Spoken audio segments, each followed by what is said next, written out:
Trombolitik.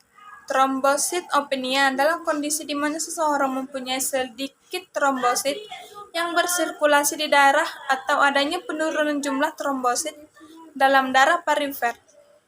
Hal ini disebabkan karena trombosit tidak kurang diproduksi sumsum tulang atau karena kerusakan trombosit pada sirkulasi darah. Penyebab trombositopenia dapat dibagi menjadi 3 kategori. Yang pertama, gangguan produksi. Penyebab trombositopenia antara lain bisa disebabkan karena sumsum tulang menghasilkan sedikit trombosit. Yang kedua, peningkatan penghancuran trombosit. Kerusakan platelet yang meningkat dapat menyebabkan trombositopenia oleh mekanisme imunologi dan non-imunologi. Yang ketiga, absorpsi limfa. Absorpsi limfa terjadi ketika limfa membesar, misalnya karena sirosis hati atau beberapa jenis leukemia.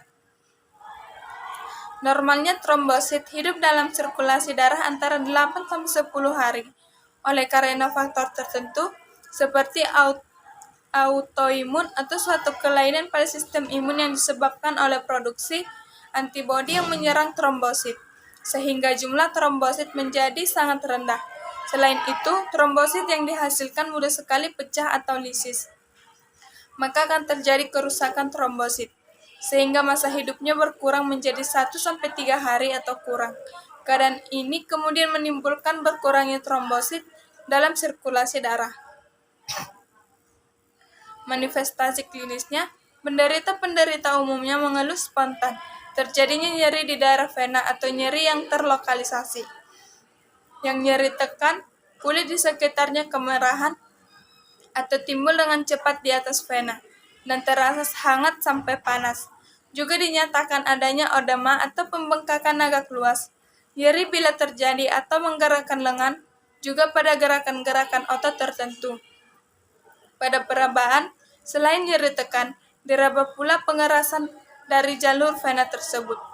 Pada tempat-tempat di mana terdapat katup vena, kadang-kadang diraba fluktuasi, sebagai tanda adanya hambatan aliran vena dan menggembungnya vena di daerah katup. Komplikasinya yang pertama, tromboflebitis pelvikia. Komplikasi potensial dari tromboflebitis pelvika antara lain adalah emboli paru septik, septikemia, dan emfisema. Yang kedua, tromboflebitis femoralis.